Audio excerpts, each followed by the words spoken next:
शिमला में घंडल के पास क्षतिग्रस्त हुए NH 205 पर 180 फुट लंबा लगेगा बेली ब्रिज।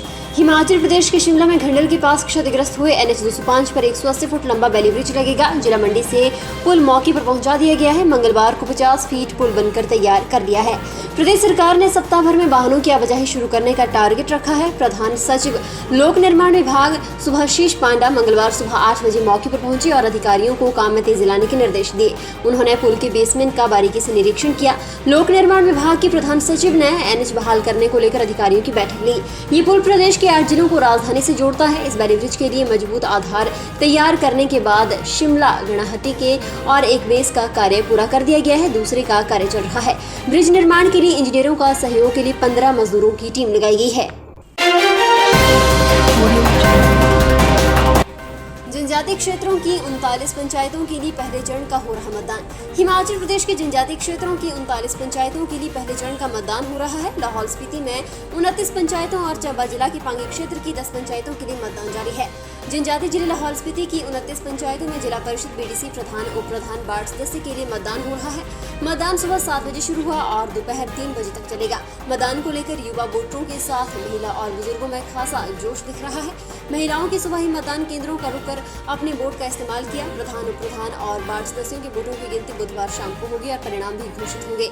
वहीं जिला परिषद के 10 वार्डों के लिए 32 उम्मीदवार मैदान में हैं। चुनाव शांतिपूर्ण तरीके से संपन्न करवाने के लिए प्रशासन की ओर से पुख्ता तैयारियां कर ली गई हैं। जिला निर्वाचन अधिकारी पंचायत एवं DC लाहौल स्पीति नीरज कुमार ने कहा कि पहले चरण में लाहौल की 16 और स्पीति की 13 पंचायतों में मतदान हो रहा है। उन्होंने कहा कि स्पीति में मात्र जिला परिषद के लिए वोटिंग हो रही है।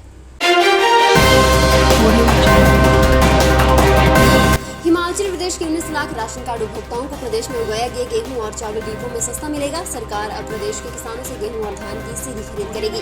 इसके बाद गेहूं की पिसाई और धान की थ्रेसिंग के डिपो में उपभोक्ताओं को सस्ते दर पर राशन उपलब्ध करवाया जाएगा। सरकार किसानों से 19.50 रुपए प्रति किलो धान की खरीद अक्टूबर से शुरू कर देगी।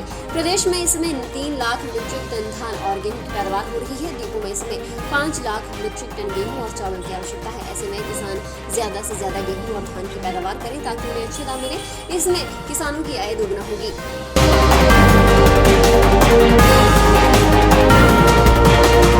लकड़ी डिपो के कार्यालय में अचानक भड़की आग। हिमाचल प्रदेश के मंडी शहर के खलियारबाड़ में स्थित वन निगम के लकड़ी डिपो के कार्यालय में अचानक आग भड़क गई। आग लगने से पूरा कार्यालय जलकर राख हो गया।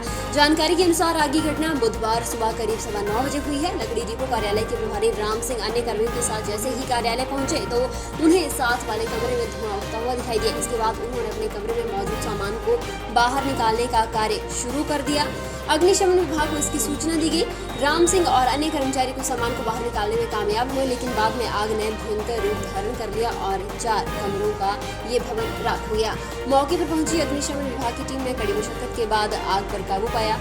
लकड़ी डिपो के कार्यालय में प्रभारी और वन रक्षक राम सिंह ने बताया कि अग्निकांड के कारण कार्यालय में रखा रिकॉर्ड और अन्य सामान जलकर राख हो गया है। वहीं यहाँ पर स्टोर में रखी कुछ लकड़ी और तेजाब भी जलकर नष्ट हो गया है।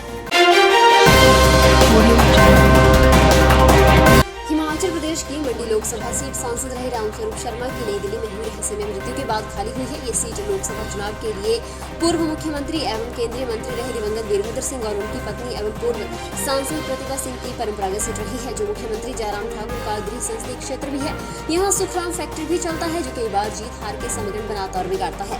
राजनीतिक विश्लेषक मानते हैं कि कुल मिलाकर मंडी सीट पर मुख्यमंत्री जयराम ठाकुर और वीरभद्र परिवार में प्रतिष्ठा की जंग होने वाली है। यहाँ उपचुनाव जयराम सरकार के मिशन रिपीट की दशा और दिशा तय करने के लिए भी एक लिटमस टेस्ट की तरह होगा। कांग्रेस इस सीट से इस बार भी 2 बार सांसद रह चुकी है। प्रतिभा सिंह को उपचुनाव लड़ाना चाह रही है। अन्य नेताओं में पूर्व कांग्रेस संचार राज्य मंत्री पंडित सुखराम को पोते और इस सीट से आम चुनाव में कांग्रेस के उम्मीदवार रहे आश्रय शर्मा भी टिकट के तलबदार हैं। पूर्व मंत्री कौल सिंह ठाकुर भी इस लोकसभा सीट से संबंधित उम्मीदवार हैं। सब्सक्राइब करें हमारे YouTube चैनल को और ताज़ा खबरों की नोटिफिकेशन पाने के लिए प्रेस करें बेल आइकन को। कोविड-19 वैक्सीन की डबल डोज के बिना कोई भी प्रत्याशी चुनाव प्रचार नहीं कर सकेगा। इस संबंध में भारत निर्वाचन आयोग ने हिमाचल प्रदेश की 1 लोकसभा और 3 विधानसभा सीट के लिए उपचुनाव की घोषणा के साथ ही चुनाव लड़ने के लिए दिशा निर्देश जारी कर दिए हैं। निर्देश में स्पष्ट किया गया है कि जनता या चुनाव अधिकारियों के संपर्क में आने वाले प्रत्याशी, चुनाव agent, polling agent, counting agent और चालक के लिए दोनों डोज लगवाना अनिवार्य है। इसके अलावा सिर्फ दोनों डोज लगवा चुके लोगों को ही चुनाव ड्यूटी में लगाया जाएगा। आयोग ने स्पष्ट किया है कि चुनाव के दौरान कोविड प्रोटोकॉल का सख्ती से पालन कराने और इसकी निगरानी की जिम्मेदारी सीधे तौर पर मुख्य सचिव, पुलिस महानिदेशक और संबंधित जिला प्रशासन पर होगी। अगर कोई प्रत्याशी या फिर राजनीतिक दल दिशा निर्देशों का उल्लंघन करेगा तो उसे अगली बार किसी रैली, बैठक आदि की कोई भी अनुमति प्रदान नहीं की जाएगी। इसी तरह अगर कोई स्टार प्रचारक उल्लंघन करता है तो उसे किसी अन्य जगह प्रचार करने की अनुमति नहीं जाएगी। 3 अक्टूबर तक बारिश का दौर जारी रहने के साथ हिमाचल प्रदेश में 3 अक्टूबर तक बारिश का दौर जारी रहने के आसार हैं। मौसम विज्ञान केंद्र शिमला के अनुसार बीते 24 घंटों के दौरान हिमाचल में मानसून सामान्य रहा। इस दौरान कुछ क्षेत्रों में बारिश दर्ज की गई है। इनमें कसौली 70, जुबलहट्टी 53, घुमार में 38, बिजाही 36, टिंडर 16, नारकंडा 15, शिलारू 14, शिमला, कुफरी, राजगढ़ और बंजार में 13, जंजैहली में 11, जोगिंद्रनगर 8, धर्मशाला और कधारला 7, अर्की, करसोग, ठियोग में 6, सरका घाट और मंडी में 5 मिलीमीटर बारिश दर्ज की गई। विभाग ने प्रदेश के मैदानी, निचले और मध्य पर्वतीय कुछ भागों में 3 अक्टूबर तक बारिश का दौर जारी रहने का पूर्वानुमान जताया है। वहीं उच्च पर्वतीय भागों में 29 सितंबर से 1 अक्टूबर तक बारिश और बर्फबारी की संभावना भी जताई है। मौसम विज्ञान केंद्र ने अक्टूबर के पहले सप्ताह में प्रदेश से मानसून विदा होने की संभावना जताई है।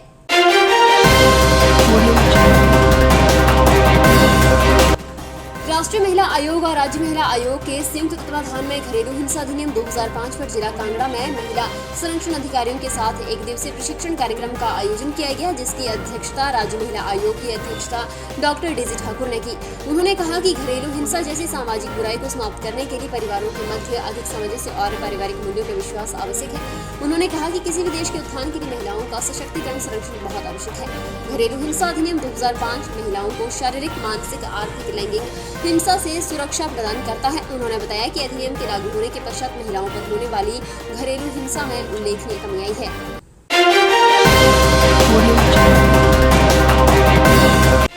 हिमाचल प्रदेश में दालचीनी के 1 लाख पौधे लगाए जाएंगे। ग्रामीण विकास और पंचायती राज मंत्री वीरेंद्र कंवर ने हिमाचल प्रदेश के 5 जिलों में दालचीनी पौधारोपण कार्यक्रम की शुरुआत कुटलैहड़ विधानसभा क्षेत्र के तनोह ग्राम पंचायत से की। उन्होंने तनोह ग्राम पंचायत में पौधारोपण किया और कहा कि अगले 1 वर्ष में प्रदेश के 5 जिलों में दालचीनी के 1 लाख पौधे लगाए जाएंगे। वीरेंद्र कंवर ने कहा कि दालचीनी पौधारोपण के लिए हिमाचल प्रदेश के ऊना, कांगड़ा, हमीरपुर, बिलासपुर और सिरमौर जिलों का चयन किया गया है। उन्होंने कहा कि दालचीनी के पौधे लगाने के लिए इन जिलों में वातावरण अनुकूल पाया गया है। उन्होंने कहा कि 4 वर्ष में पौधा लगकर तैयार हो जाता है और इससे किसान अपनी आय को बढ़ा सकता है। कंवर ने कहा कि सभी किसानों को दालचीनी का पौधा निःशुल्क प्रदान किया जाएगा। इनका पौधारोपण मनरेगा के माध्यम से किया जा सकेगा। हिमाचल प्रदेश के जिला ऊना के गांव पंजावर के स्वा नदी क्षेत्र में एक बालक की डूबने से मौत हो गई। जानकारी के अनुसार पंजावर में रह रहे प्रवासी परिवार की महिला अपने 12 वर्षीय बच्चे के साथ स्वा नदी में नहाने के लिए गई थी। इस दौरान बच्चा नहाने के लिए नदी में छलांग लगा दी, लेकिन वहां पर गहराई ज्यादा होने के चलते वह डूबते हुए शोर मचाने लगा। तभी उसकी मां ने उसे बचाने के लिए नदी में छलांग लगा दी। शोर सुनकर साथ ही काम कर रहा एक प्रवासी मजदूर घटनास्थल पर पहुंचा और मां बेटे को बचाने के लिए उसने भी नदी में छलांग लगाई। इस दौरान वह महिला को तो सुरक्षित बाहर निकालने में कामयाब रहा, लेकिन बच्चे को नहीं बचा सका। काफी देर तक कड़ी मशक्कत करने पर बच्चे को बाहर निकाला, लेकिन तब तक उसकी मौत हो चुकी थी। घटना की जानकारी मिलते ही पंडोगा पुलिस चौकी प्रभारी खेम सिंह अपनी टीम सहित मौके पर पहुंचे। इस दौरान डीएसपी अनिल कुमार भी मौजूद रहे।